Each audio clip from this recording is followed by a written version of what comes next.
సినిమాకు ముందు వచ్చే యాడ్ లాగా ఆనందాన్ని ఎవరు కోరుకోరు అన్నట్టు మన లైఫ్లో ఎప్పుడు హ్యాపీగానే ఉండాలి అనుకుంటాం. అలాగే హ్యాపీగా లైఫ్ నడుస్తుంది అనుకున్నప్పుడు అకస్మాత్తుగా పిడుగు పడినట్లు కష్టాలు వస్తుంటాయి. ఊహించని టైంలో ప్రమాదాలు లాంటివి జరిగినప్పుడు, గుండె పగిలినట్టు కళ్ళు కన్నీటితో నిండినప్పుడు ఫస్ట్ మనకు గుర్తొచ్చేది దేవుడు. దేవుడా అని కంపల్సరీగా అంటాం. మేము అలాంటి కష్టాన్ని అనుభవించాం. మళ్ళీ ఆ కథ ఎందుకు వినిపిస్తావు అని ఇతరులు ఎవరైనా కానీ వ్యంగ్యంగా మాట్లాడవచ్చు. కానీ దేవుడు కనికరం చూపు తండ్రి సమస్తమైన ఆదరణకు అనుగ్రహించేవాడు. దేవుడు ఓదార్చినట్టుగా ఇతరులు ఓదార్చలేరని మనం తెలుసుకోవాలి. నేడు ఎంత దుఃఖంలో ఉన్నా సరే, మరణం లోయలో సంచరించినప్పుడు కూడా దేవుడే ఆదరణ ఓదార్పు దయచేస్తాడు. బాధలను ఆయన సన్నిధిలో విడిచిపెట్టి ఆయనకు ప్రార్థించినట్లయితే కృషించిన మనల్ని ఓదార్చి ఆనందంతో నింపి పరవశింపజేసే దేవుడు. ఇదైతే నేను 100% బిలీవ్ చేయగలను. ఎందుకంటే నా లైఫ్లో చాలా ఇట్లాంటివి ప్రూఫ్ అయినాయి. దానికి సజీవ సాక్ష్యం నా చిన్న కొడుకు. దీనికి ఇంత హ్యాపీగా ఉన్నాడు అంటే దేవుడు మీద నేను పెట్టుకున్న నమ్మకం 1% కూడా ఎక్కడ కూడా అయ్యో ఏమవుతుందో అనే మాట నా నోట్లోంచి రాలేదు. అప్పుడు నోట్లో కాదు, మనసులో కూడా లేదు. 100% బాగా, ఎంతమంది ఎన్ని చెప్పినా కానీ 100% బాగవుతాడు అని మాత్రం ఖచ్చితంగా నమ్మకం ఉంది నాకు. ఇది వాడి హాస్పిటల్ విజయవాడలో వజ్రాల శివకుమార గారని విఆర్ఎల్ఎస్ హాస్పిటల్, అక్కడే సర్జరీ జరిగింది. ఎంత హ్యాపీగా ఉన్నాము అనే టైంలో తెలిసిన విషయం ఏంటంటే బ్రెయిన్ ట్యూమర్, లాస్ట్ స్టేజ్ వెనిజమా. అప్పుడు మొదలైన మా విజయవాడ ప్రయాణము ఇప్పటికీ కూడా దేవుడు సురక్షితంగా క్షేమంగా నడిపిస్తూనే ఉన్నాడు. సో 2 బ్రెయిన్ సర్జరీలు, 30 రేడియేషన్స్, రేడియోథెరపీస్, అన్నింటికీ అంత చిన్న ఏజ్లో ఓర్చుకోగలిగి సురక్షితంగా బయటపడ్డాడు. దానికి కూడా దేవునికి థ్యాంక్స్ చెప్తున్నాను. ఇంకా ఏంటంటే చెయ్యి కాళ్ళు సరిగ్గా లేదు, అది దేవుని చిత్తం కాదనుకున్నా. మొత్తానికైతే దేవుడు కాపుదల ఇప్పటి వరకు ఉంచినందుకు దేవునికి వందనాలు. నమస్తే అందరికీ. ముందుగా అయితే ఈ వీడియో అయితే ఇయర్లో ఫస్ట్ పెట్టాలనుకున్నాను, కానీ అవ్వలేకపోయినా. నా face to face first video ఇది.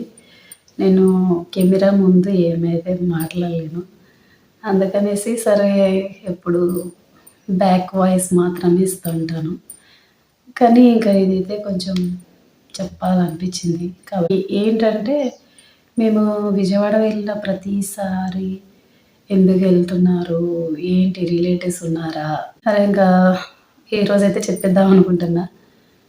ఏంటంటే ఇంకొకటి, బాబుకి హెల్త్ ప్రాబ్లం ఉంది అనేది ఒక వీడియోలో చూపించాను. ఆ వీడియోలో చాలామంది ఏమైంది అన్నారు. పర్సనల్గా చాలామందికి రిప్లై ఇచ్చాను. కానీ ఇంకా ఒక వీడియో చేస్తే బాగుంటుంది. ఇది ఇయర్ ఫస్ట్ కాబట్టి నేను ఇంకా ఎప్పటి నుంచో అనుకుంటున్నాను, కానీ చేయకుండా ఉన్నాను, చేయడం లేదు. సో ఈరోజు కుదిరిందనమాట. ఏంటంటే ఫస్ట్ బాబుకి ఏంటి వామిటింగ్స్, ఫస్ట్ స్టెప్ అయితే వామిటింగ్స్ వచ్చినాయి, తలనొస్తుంది అని చెప్పినాడు. వామిటింగ్స్, తలనొప్పి అని చెప్పినాడు. కానీ ఇంకా చూపించిన తర్వాత బాగానే ఉన్నాడు, బాగా హెల్దీగానే ఉన్నాడు, బాగున్నాడు. కానీ లోపల ఏం జరిగేది మనం తెలియదు కదా. సో కొన్ని రోజుల తర్వాత అయితే బాగా తల నొప్పి అని చెప్పేసి ఏడవడము. ఒక్కరోజే, అది కూడా ఒకరోజు కర్నూలులో ఉన్నప్పుడు, ఒకరోజు మా నాన్న దగ్గర ఉన్నప్పుడు, నెక్స్ట్ మళ్ళీ ఒకసారి ఇంటికి వచ్చిన తర్వాత మళ్ళీ ఒకరోజు ఏడ్చినాడు. ఓన్లీ 2 days మాత్రమే ఏడ్చినాడు ఇంటికి వచ్చిన తర్వాత. సరే చూపించాము, ప్రాబ్లం ఏం లేదనిపించింది. తర్వాత కొంచెము బాగలేదని చెప్పేసి మళ్ళీ ఒకసారి హాస్పిటల్లో అడ్మిట్ చేసాము. కొంచెం బాగా చేయించినారు. తర్వాత మళ్ళీ డిశ్చార్జ్ చేసేసినారు. లెఫ్ట్ హ్యాండ్ ఇట్లా కొంచెం ఇట్లా బెండ్ అవ్వట్లేదు హ్యాండ్. చాలా చిన్న పిల్లోడు. ఇంతే ఉన్నాడు. చిన్న పిల్లోడు అసలు 3 ఇయర్స్ అంతే. నంద్యాలలో వరదరాజులు గారని ఆయన దగ్గరికి చూపించాము. చూపిస్తే ఇంకా ఇమ్మీడియేట్‌గా స్కాన్ చేసినారు. స్కాన్ తీసిన తర్వాత ఇమ్మీడియేట్‌గా మీరు తిరుపతి వెళ్ళండి అని చెప్పింది. తిరుపతి వెళ్ళండి. పక్షవాతం వచ్చింది పిల్లోడికి. 1 వీక్ అంతే ఎక్కువ కాదు ఇంకా. కర్నూలు వెళ్ళాం. ఇక్కడ తీసుకున్న అవి తీసుకొని ఇంకా కర్నూలు వెళ్ళిపోయాం. కర్నూలు వెళ్తే కర్నూలులో ఈడవ్వదు హైదరాబాద్ వెళ్ళండి అన్నారు. కానీ ఇంకా మేమే వాళ్ళని కొంచెం బలవంతం చేసి సరే ఎట్లా అయితే ఏంది ఈడనే చేయించుకుంటాము సర్జరీ అన్నారు. లోపల ఏం చెప్పినారంటే ట్యూమర్ ఉంది. బాగా లావు ఉంది. ఇంత లావు ఉంది. బాగా ట్యూమర్ ఉంది. మాకసలు బయట ఏం తెలిసింది లేదు. లోపలే వచ్చేసింది. ఇంకా సరే ట్యూమర్ ఉందన్నారు. ట్యూమర్ ఉందంటే సర్లే అని ఇంకా అక్కడనే జాయిన్ చేపించినాము. ఇంటికి వచ్చిన తర్వాత ఇంకా మా నాన్నగారు అక్కడే కదా ఉండేది కర్నూలులోనే. సో ఇంటికి వెళ్ళిపోయిన తర్వాత ఆడ ఇంకొద్దు ఈడైతే మీరు హైదరాబాద్ అన్నారు కదా! హైదరాబాద్ కన్నా ఆయన చెప్పినట్టు తిరుపతి కన్నా వెళ్ళండి. ఈడొద్దన్నారు మా నాన్న. సర్లే అని చెప్పేసి డబ్బులు ఖర్చయితాయి అనుకుంటున్నారా? వద్దులే చిన్న పిల్లోడు కదా అని చెప్పేసి చెప్తే సర్లే అని 4 డేస్ ఉన్నాము.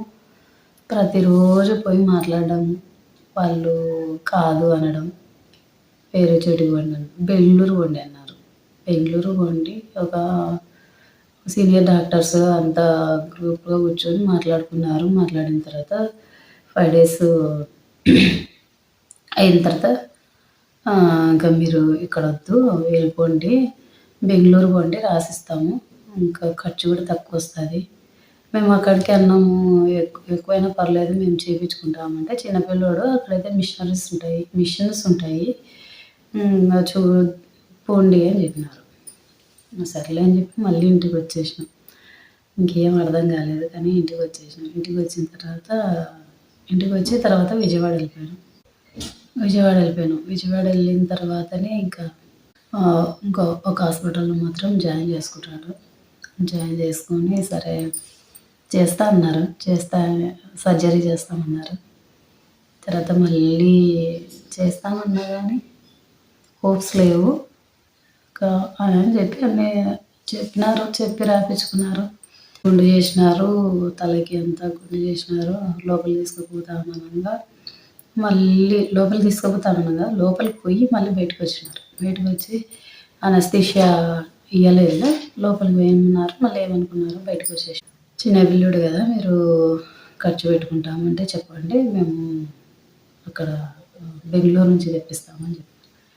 బెంగుళూరు నుంచి మిషన్స్ తెప్పిస్తామని చెప్పారు. సరే బెంగుళూరు నుంచి మిషన్స్ తెప్పించినారు. హ్యాపీగా సర్జరీ అయిపోయింది. సరే సర్జరీ అయిపోయింది. బాగానే ఉన్నాడు అనుకున్నాము.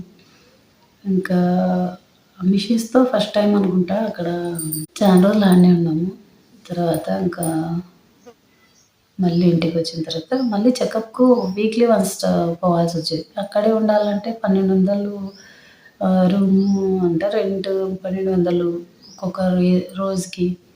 ఇంకా మేము ఇంటికి పోయొచ్చేదే మేలు. ఏముంది ఛార్జీలు కదా అయ్యేదనుకోని ఇంటికి వచ్చేసి వీక్లీ వన్స్ పోయేవాళ్ళం. సరే 1 మంత్‌కి ఒకసారి రండి అన్నారు. వీక్లీ వన్స్ అయిపోయినాక చాలా రోజులు వీక్లీ పోయినాం. 1 వీక్‌కి ఒకసారి పోయినాం. దాదాపు 2, 3 నెలల దాకా 1 వీక్‌కి ఒకసారి పోయినాం. తర్వాత 1 మంత్‌కి ఒకసారికి రండి అన్నారు. 1 మంత్‌కి 2 మంత్సే 2 మంత్స్ ఎగ్జాక్ట్. 2 మంత్స్ అయ్యేసరికి బ్లడ్ క్లాట్ అయింది. మళ్ళీ సర్జరీ చేయాలన్నారు. సరే సర్జరీ అంతే ఇంతే కట్ చేసినారు. తలకి ఇక్కడ చూపిస్తాను నేను. ఇంతే కట్ చేసినారు. చేసేసినారు. ఇంకా తర్వాత నెక్స్ట్ టైము ఇదైతే ఇంకా మిషన్‌తో అవ్వదు. బ్లడ్ క్లాట్ అయింది. ప్రమాదం మళ్ళీ ఒకసారి చేయాలన్నారు. మళ్ళీ చేసినారు. రెండోసారి సర్జరీకి చేసిన తర్వాత మళ్ళీ 1 మంత్ అక్కడే ఉన్నాము. తర్వాత మళ్ళీ రేడియేషన్‌కి ఇచ్చినారు. రేడియేషన్ అస్సలు ఇంకా రేడియేషన్ మరి ఘోరం అంటే 2 సర్జరీలకి ఎంత బాధపడినామో అంతకు డబల్ సర్జరీస్ కంటే రేడియేషన్ 100% ప్రమాదం అనిపించింది నాకు. చాలా కష్టపడినాం రేడియేషన్ అప్పుడైతే. చిన్నపిల్లోడు కాబట్టి ఇంకా చాలా ఇబ్బందిగా ఉండింది.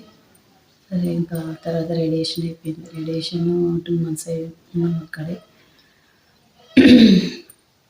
రేడియేషన్ అసలు అది రేడియేషన్ అప్పుడైతే జీవితం మీద ఇంకా ఎవరికైనా విరక్తి కలగాల్సింది. అంత ఘోరాతి ఘోరంగా ఉంటుంది. హెచ్సిజి హాస్పిటల్ విజయవాడలో, ఆ హాస్పిటల్లో రేడియేషన్ జరిగింది. ఇంకా ప్రస్తుతానికైతే బాబు హెల్దీ హ్యాపీగా ఉన్నాడు. ఇంకా రీజన్ అయితే ఇదనమాట మేము విజయవాడకి వెళ్ళడానికి. ఇప్పటికైతే హెల్దీగా ఉన్నాడు, చాలా బాగున్నాడు, లోపల ఏం లేదు. కాకపోతే హ్యాండ్, చెయ్యి, కాలు కొంచెం బ్లాక్ అయింది అప్పుడు సర్జరీ అప్పుడే. చెయ్యి, కాలు సర్జరీ అప్పుడు కొంచెం బాగలేదు. ఇంకా అప్పటి నుంచి అప్పుడు బాగాలేదు. అంతే, మొత్తం బాగానే ఉన్నాడు, హెల్దీగా ఉన్నాడు, హ్యాపీగా స్కూల్కి వెళ్తాడు. కానీ కొంచెం మనీ నార్మల్గా మేము కొంచెం భయపడి ఏం పెద్దగా చదివించాలా అనే ఆలోచన ఏం లేదు. చదవకపోయినా పర్లేదు, ఏదో జరిగిపోతుంది అట్లా అనుకుంటున్నాను. నార్మల్గా చెప్పుకుంటూ వచ్చాను కానీ లైవ్లో అయితే చాలా ఇబ్బంది పడాల్సి వచ్చింది. ఎందుకంటే అత్తకేమో పక్షవాతము, పాపను చూసుకోలేదు. చిన్న పాప ఉంది, 4 years అమ్మాయి. ఆ పాప ఇంకా చాలా ఏడ్చేది. సరే రేడియేషన్ అప్పుడే బాగా ఏడ్చేస్తే తీసుకొచ్చాడు కానీ ఇంకా వాళ్ళు హాస్పిటల్లో ఉండనీయలేదు. మళ్ళీ అప్పుడు వెంటనే నైట్ ఎక్కేసి తీసుకుపోయి మా చెల్లి దగ్గర వదిలేసినాడు. మా నాన్నమ్మ చెల్లి దగ్గర వదిలేసినాడు. ఇంకా అత్త మామలకి ఇంకా ఫుడ్కి ప్రాబ్లం అవుతుందని చెప్పేసి అమ్మ వీళ్ళ దగ్గర ఉండేది, వాళ్ళకి కొంచెం చేసి పెట్టడానికి అనేసి. అట్లనే చాలా ఇబ్బంది అయిపోయేది. ఒక్కొక్కసారి ఒకరోజు అట్లా అయితే రిలేటివ్స్కి చెప్పేసి వచ్చేవాళ్ళము. కానీ మంత్స్ కొన్ని నెలల దాకా ఉండాలంటే అమ్మ ఉండేది అత్త వాళ్ళ దగ్గర. రాసింది అయినా కానీ ఇంకా ఎట్లా గట్ట చెప్దామని చెప్పేసిన. ఇంకా ఇప్పుడైతే హెల్తీగా ఉన్నాడు, ఏం లేదు, బ్రెయిన్ ట్యూమర్ ఏం లేదు, హ్యాపీగా ఉన్నాడు, బాగా హెల్తీగా ఉన్నాడు. వీడియో ఎట్లా ఉందనేది కమెంట్ చేయండి. కొత్తగా చూస్తుంటే సబ్స్క్రైబ్ చేయండి, పాత వాళ్ళైతే లైక్